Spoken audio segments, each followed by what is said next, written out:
السلام عليكم حبايبنا، اخباركم؟ يا رب تكونوا بخير. فيديو جديد من تاني، ومعاكم زياد الحصري بعد انقطاع. ويلا بينا نتكلم مع بعض عن الاتحادات الطلابية. هنتكلم مع بعض عن الاتحادات الطلابية والأنشطة، وازاي نشارك في الاتحاد، وايه هي مميزات وعيوب الاتحاد، يا ترى بيأثر على المذاكرة ويعمل ايه بالظبط. كل حاجة هنتكلم عنها ان شاء الله في الفيديو بتاعنا النهاردة. بس قبل اي حاجة، لو انت اول مرة تتفرج عليا متنساش تعمل لايك للفيديو ده، واشتراك في القناة وتفعل زر الجرس عشان يوصلك كل جديد. ويلا بينا نشوف يعني ايه اتحادات طلابية. اول معلومة لازم تكون عارفها في الفيديو بتاعنا النهاردة، الا وهي الاتحادات الطلابية ان شاء الله هيبدأ التقديم ليها من يوم 24 نوفمبر 2022 الموافق يوم الخميس.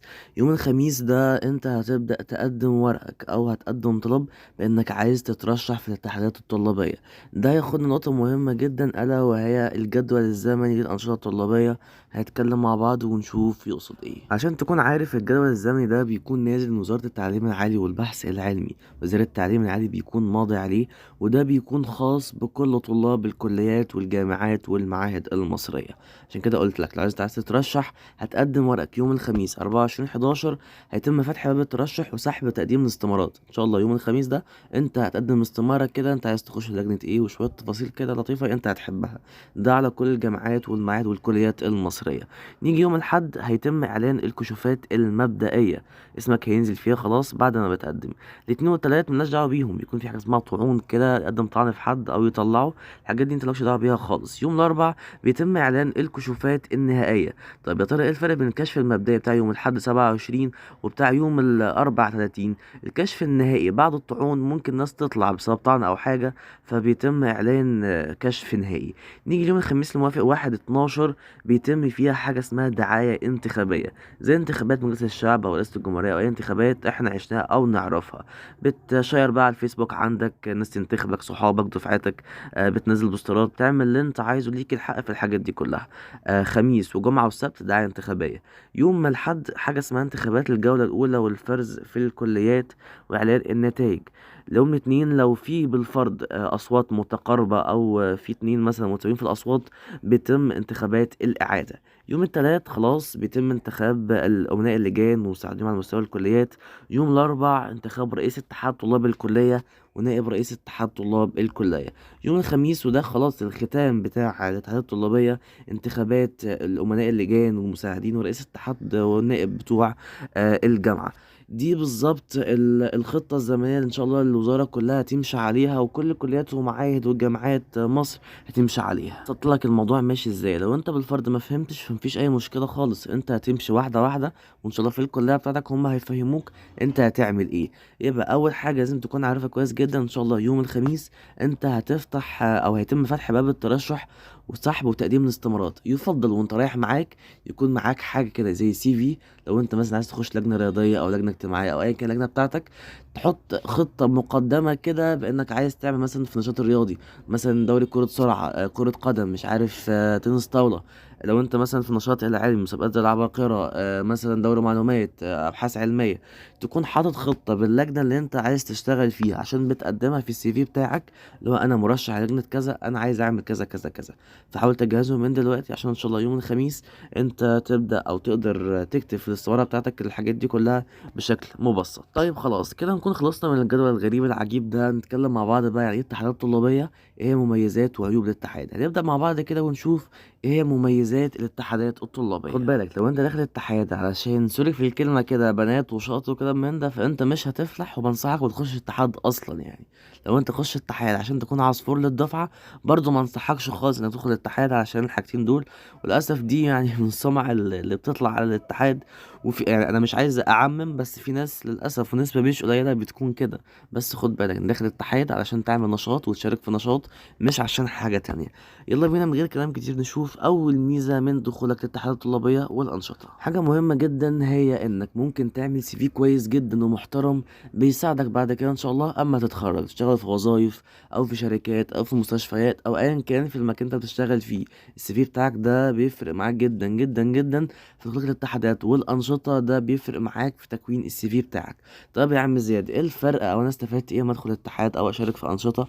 بكل بساطه، مثلا يعني ابسط حاجه كانت من قيمه اسبوعين ثلاثه، كان في تدريب في أكاديمية نصر العسكرية، الشهادة بتاعتها لما تخلص التدريب بتاعك بتاخد شهادة ممضية من وزارة الدفاع، كمان من القوات المسلحة، فدي شهادة قوية جدا جدا جدا بتفرق معاك بشكل رهيب ان شاء الله في السي في بتاعك. دي مثلا من ضمن الحاجات اللي ممكن تفيدك جدا في السي في بتاعك. لو انت طالب كلية طبية، في حاجة اسمها كورس البي ال اس، دي اختصار البيزك لايف سبورت. انت في كلية طب بشري، اسنان، تمريض، علاج، اي كلية طبية، لو خدت الكورس ده انت بيفرق معاك جدا ان شاء الله في السفر. مثلا يقولك انت هتسافر فين السي في بتاعك، او انت خدت كورسات ايه.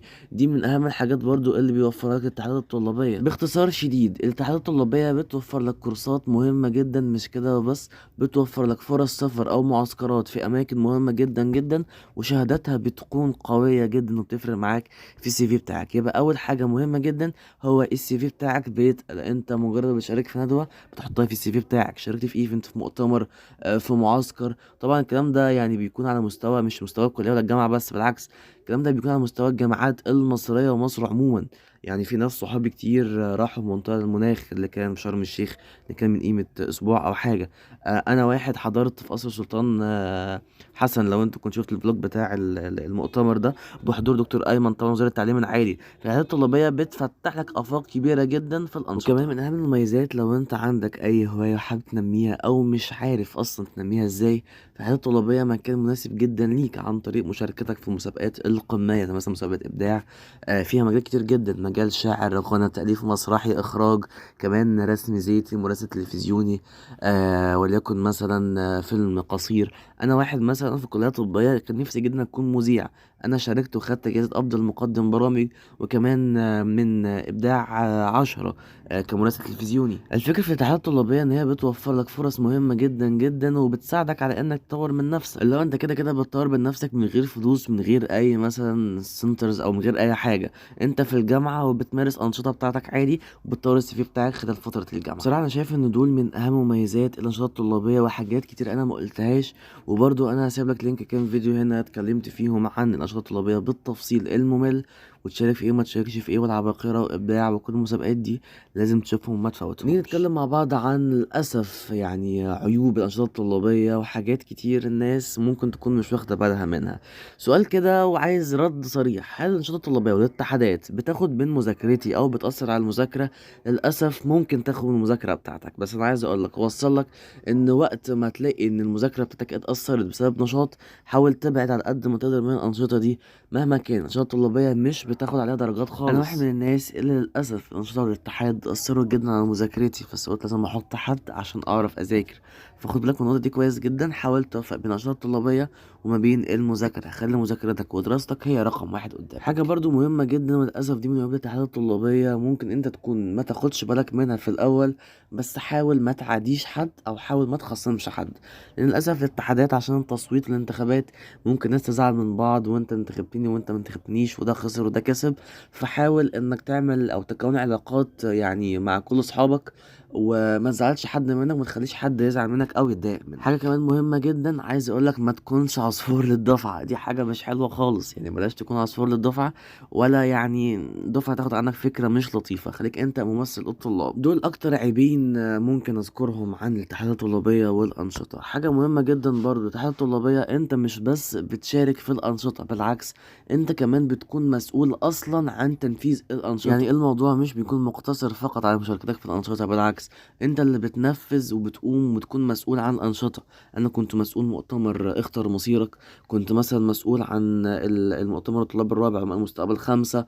في حاجات كتير جدا انت بتكون مسؤول عنها اصلا، مش مجرد بتشارك بس. كان طبعا بالتدريج في الاتحادات بتكون في تانية او تالتة او رابعة او 5، كان طبعا مش بيكون من سنة اولى بس، بتكون بتشارك او بتحط رجلك على بداية الطريق. اخر نصيحة اوجهها لك قولا واحدا كده، ادخل الاتحاد ولا ما ادخلش؟ انا بقولك بالفم المليان ويعني بكلام موثوق فيه، ايوه ادخل الاتحاد. الاتحاد هيفيدك جدا جدا جدا، وهيفرق في تكوين شخصيتك. انا واحد ما كانش عندي القدره ان انا اتكلم قدام اودينس او قدام ناس كتير، بس الاتحاد فرق جدا في تكوين شخصيتي وتكوين السي في. كمان كان من ضمن الاسباب ان ادخل يوتيوب وانتوا تعرفوني وتتفرجوا عليا.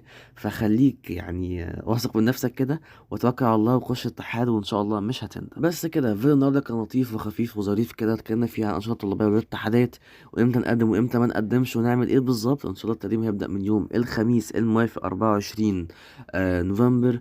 اتحادات حلوة جدا، هتفيدك جدا، هتطور السي في بتاعك بشكل رهيب، هتكون مفيدة ليك فرص سفر ان شاء الله قدام. فعشان كده ادخل اتحاد، انت مش خسران حاجة. لو اتحاد يأثر على مذاكرتك، انا بنفسي بقول لك ابعد، لان انا نفسي عملت كده. بس كده بكده يكون الفيديو بتاع النهارده خلاص. فيديو لطيف وخفيف وظريف اتكلمنا فيه عن الاتحادات الطلابية. لو انت استفدت بجد ما تنساش تعمل لايك للفيديو ده، واشتراك في القناة وتفعل زر الجرس. كان معاكم اخوكم طبعا زياد الحصري، وشكرا.